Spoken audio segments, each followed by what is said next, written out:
Welcome back to our continuing expedition to follow the Jolly Giant Creek from its headwaters all the way down to Humboldt Bay, a distance of about 4 miles. Right now we're at about the halfway point, and this is where the Arcata Community Forest meets the campus of Cal Poly Humboldt. I'll meet you a short ways downstream. And so in part one, we had a lovely walk along this creek as it went through the Arcata Community Forest. It was a little bit under 2 miles, but when it reaches this point, this creek takes on a completely different character because this is the point where this creek now enters into Arcata's urban environment. So in the previous episode, I met with Mark Andre, who is the former Environmental Services Director for the city of Arcata, and I asked Mark, where does this creek go once it enters this giant concrete tunnel? And this is what he had to tell me.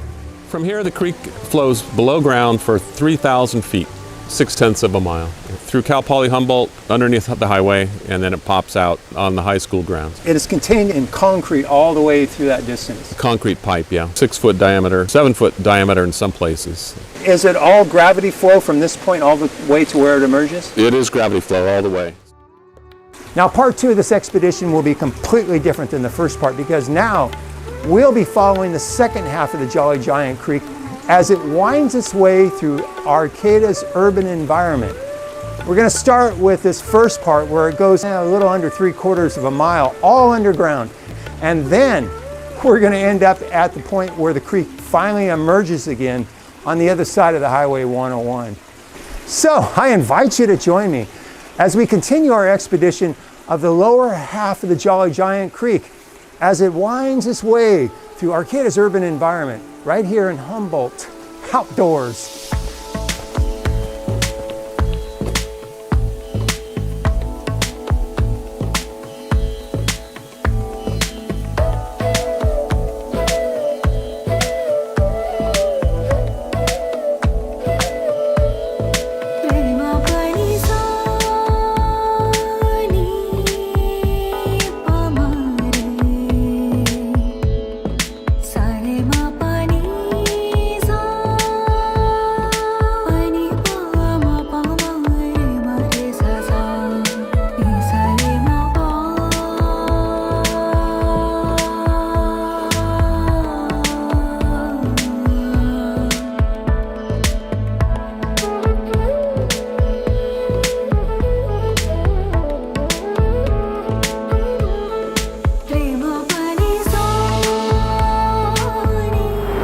I just find this so remarkable. Here's all these cars and trucks roaring by right below us on the Highway 101. And beneath all that activity flows the Jolly Giant Creek. I asked Mark what it's like in that tunnel. You know, can anything live in there? And here's what he had to say. What about aquatic life? That's a good question. What's living in this 3,000-foot section? Probably not much, because it's dark, it's a barrier for migration of fish upstream. Some aquatic life, of course, gets flushed in there and may hang out in some little eddies. Concrete pipes don't offer a lot of refuge and deep water habitat. Could lamprey get through here, do you think? They can go through almost anything, so it's possible. Yeah. Mark said once I crossed over the Highway 101, he said head for the Arcata High School athletic field, and the Jolly Giant Creek emerges on the west end of that field. He said look for a clump of alder trees. So that's where we are heading next.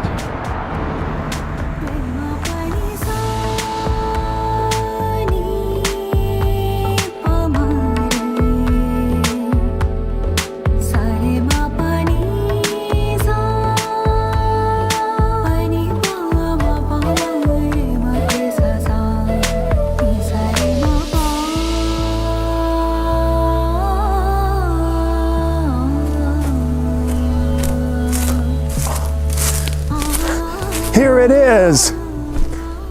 Okay, this is where the Jolly Giant Creek emerges after having been confined for a little over half mile in its dark concrete tunnel. And once it emerges here, it continues its jolly journey down to the Arcata Marsh and the Humboldt Bay, a distance of a little under 2 miles. Directly east of me is the Arcata High School athletic field, and this is right about where Shea Park begins. However, before we head into Shea Park, I have a special visitor lined up here who is going to meet us. Hey Ray, what's going on? Great, great, come on in. How you doing? I'm still getting comfortable. This will make it a little easier for us. All right. And then we'll stay out of the wet grass too this way. Appreciate that. Yeah, this is my first time here, but you've been here before. Oh, heck yeah.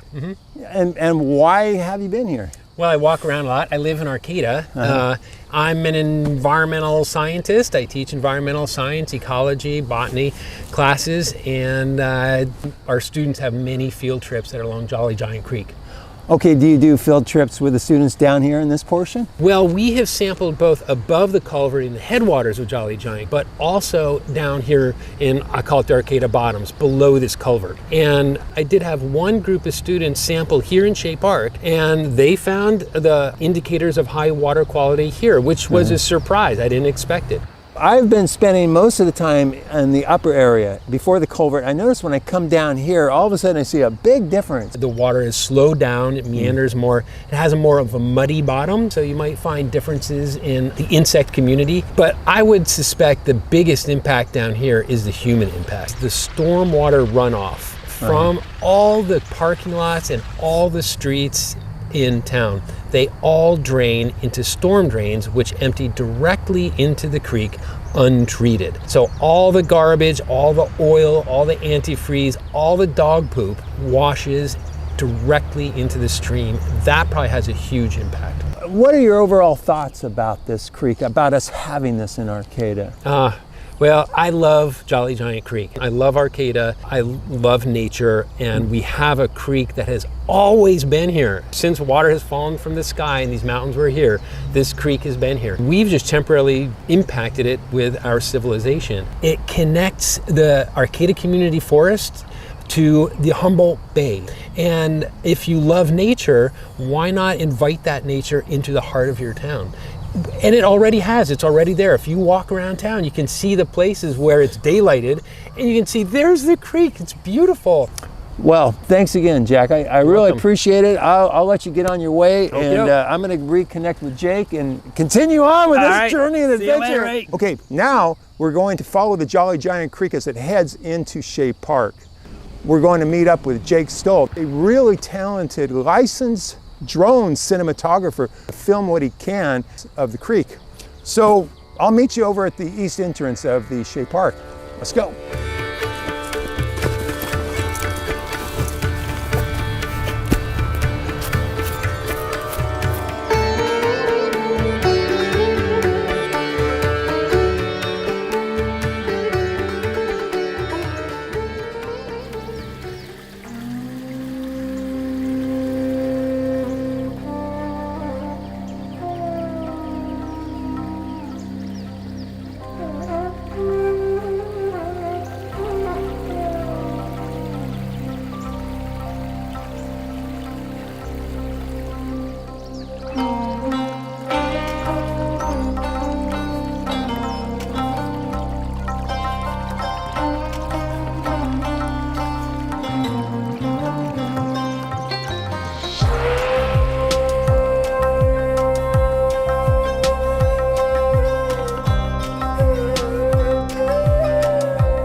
Where's the creek go?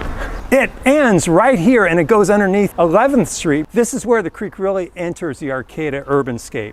Since you have the drone, you could probably locate where it surfaces next, and you could use whatever drone footage you can get. And that way we'll sort of leapfrog our way through the city to find where the Jolly Giant Creek flows. All right. Sound like a good plan? Sounds like a good plan, yeah. All right, well, I'll let you know when I find something. Let's get started. Okay, great, let's go.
Okay, we are now entering right in the heart of Arcata downtown, about 2 blocks west of the Arcata Plaza.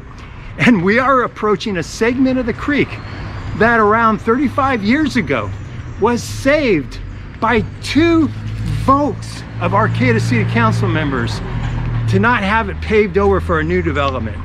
And we are about to meet one of those council members who agreed to meet us here, Julie Fulkerson. And there she is. Julie, hey. Hey, hi. Come on, I'm already settled. It's good to see you. Gee, Julie, thank you so much for meeting me here. This is really exciting. Okay. You're welcome. That's a beautiful spot you picked, by the way. Is this amazing? I mean, we're just like a couple of blocks from the plaza. Yeah, 2 blocks west of the Arcata Plaza. Yeah. And here we are with this section of the Jolly Giant Creek. It's pretty idyllic, yes. It's a nice place to visit. Okay, let me get into it here. Okay. So I was doing some research about the Jolly Giant Creek, and I discovered an article in the Arcata Union from 1987 December when you were a member of the City Council. This is 35 years ago. Thank you. Okay. A proposal was brought before council that had been recommended by Planning Commission to build an apartment complex right where we're sitting, and those plans included covering up this little segment of the creek. And then you spoke up, according to the article, and said, whoa, wait a minute. We should keep this creek open. We should save it. You were approved of the development. You just didn't want to cover up the creek. Can you tell me more about that story? I thought it was important to save the creek for a number of reasons. Partly because I wanted people who would live here eventually in these apartments to have this experience, but also in a broader way for people walking by. I see people right now walking by. They get to have this same enjoyable moment in the middle of an urban community where there's really a lot of traffic and a lot of asphalt. When you spoke up for this creek, you had some pushback at that council meeting, according to the article. It was said that that was the only way this development could be viable is by covering up this creek, and yet you held your ground with a few of the other council members. I think people say those things in meetings because they want to put the fear into elected officials. Well, if you don't do what I want you to do, I'm just not going to do this. I mean, we still see examples of that. And in this case, I did talk to the developer at the time because I really felt strongly that the value of the property would actually be greater with a creek than it would be with an asphalt parking lot. If you see something that's attractive, it's more interesting, more valuable than something that's not, that's just plain ugly asphalt. There's plenty of asphalt. We all know what that looks like. It's not interesting. And so this way, I mean, look at this amazing tree. Yeah, I know. This is a beautiful It probably spot, was a baby at the time, and now it's just so lush and so gorgeous. So if the same owner owns the property, it's going to be worth a lot more than it would have been if it just looked like a generic apartment anywhere in California. We have plenty of those. We don't need more. But to do something creative like this that has long-lasting value is so much more important and valuable to the community, and this is a good model of it. And lots of times we're sort of used to doing the short-term project, short-term solution, and really with just a couple more steps, it's possible to come up with something really great. And I think that's what inspires people to do more good things, is where there's an example of something that might have at first seemed impossible or expensive. Turns out in the end it's not impossible and it doesn't cost any more. There's a great expression, good design doesn't have to be expensive. It's really true. People make assumptions that if something is really well designed, it costs more. No. Oftentimes, if it's well designed, it costs less and it lasts longer. So this is a great example of that. Hopefully there'll be some future projects like this. Well, it's great that you mentioned that, because after I leave here, I'm going to walk down to a business that did just that. Opened up something that was opened up already the Jolly covered? Giant Creek. It used to be under a big parking lot, and this business opened it up, Scott McBain, and I'm going to go meet Scott, and he's going to show me how he did that. And it's just 2 blocks down from here. Oh, how wonderful. Yeah. What a great thing. It is. So thank you to you and the other council members who voted to keep this open. That 35 years ago, and it's still here. Thank you for bringing attention to this. I love that. Yeah. Thank you. Okay, thanks again, Julie. I got to get going on my expedition. Okay. All right. See ya. Bye-bye. Okay, now the creek goes underground for about 2 blocks. And in 2 blocks, we are going to meet where the creek again resurfaces at that spot that I was telling Julie about, where Scott McBain unearthed the creek from an old parking lot. And he's supposed to, oh, we better get going. He's waiting for us. Let's go.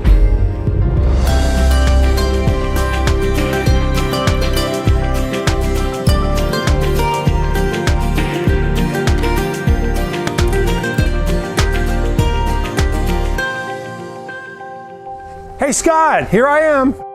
Hey Ray, it's good Thanks, to see you. Hey, thanks so much for meeting me out here today. Welcome. You have a Jolly Giant Creek oasis in your backyard. Yes, we do. Got lots of trees back here, and Let's go see it. you want to go check it out? Yeah, let's go.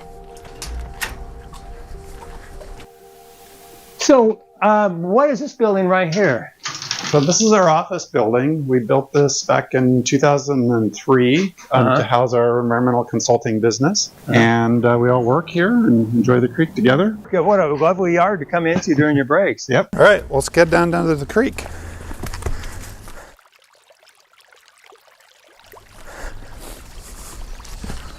Wow, Scott, place is beautiful. It's like a little oasis down here. Yeah, it definitely is. Yeah, so this used to just be a dirt parking lot back in 2002. It was owned by Isaacson Ford, and then when they ended up closing down, we ended up buying the property from them because we knew that the creek was here, and because we do environmental river restoration work, it was just a great fit for us. We could build our building and create a really nice environmental condition out here, both for the ecosystem as well as our employees right behind our building. Just like a dream come true. So can you tell me the story how you actually built this creek? First thing that we needed to do was we needed to remove the dirt off the top of the culvert, because the culvert was probably about 4 feet down underneath the ground. And then once we got the concrete culvert exposed, then we had to use concrete saws on either end, and we cut the concrete. And then what we had to do is go inside the culvert and build a dam in the upstream end and then the downstream end to divert water around our construction site. Then we had to do a fish rescue in the existing culvert, and we moved those fish downstream before we then jackhammered the concrete out. So then once we had all the concrete rubble, we had to move that out of the stream, and that allowed us then to begin doing actual stream restoration work. And we created a nice little floodplain bench here. And then we have steep side slopes here just to maximize the amount of space that the creek has that floods can inundate.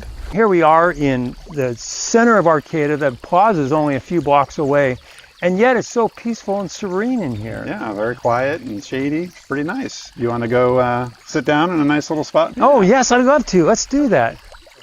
All right. Yeah, come on over here, Ray. This is a nice spot. This is nice. Wow, Scott. So this is one of these redwood logs that you actually put in here. It wasn't in here originally. Yep. It was just Humboldt Bay muds and soil in here, and so we kind of like had to rebuild everything in here, including all the gravels and the large wood and the trees. You know, I could see so much life here. I could see the water flowing. I could see the water striders. Yeah, we see lots of birds in here, and we've had egrets in here and hawks. So it doesn't take much to pull, nature in, even in an urban setting. It's pretty amazing.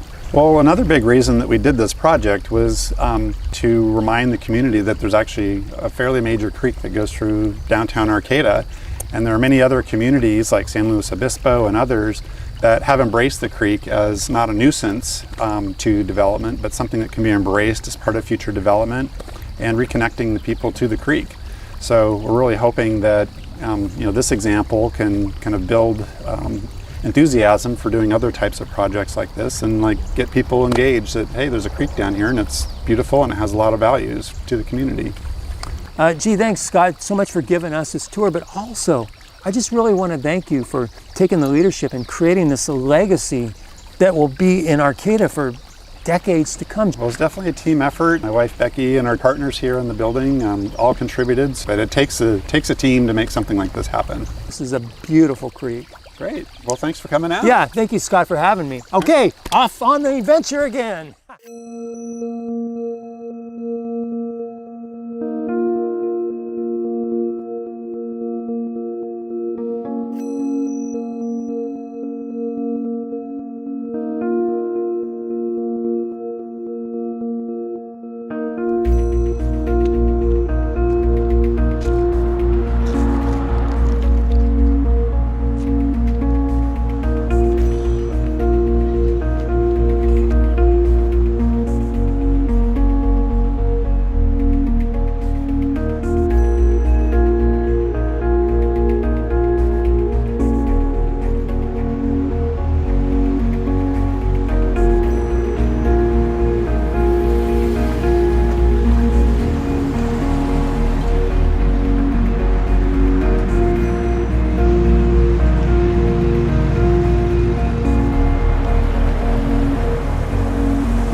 The Jolly Giant Creek resurfaces here at 5th Street. From here, it flows above ground for 1 block.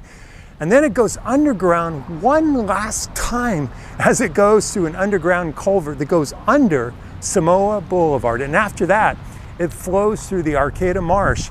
And then it flows out into Humboldt Bay, which is a little bit over a half mile from this point right here. So I invite you to join me next time for the third and final part of this expedition as I follow the Jolly Giant Creek as it flows out into Humboldt Bay right here in Humboldt, outdoors.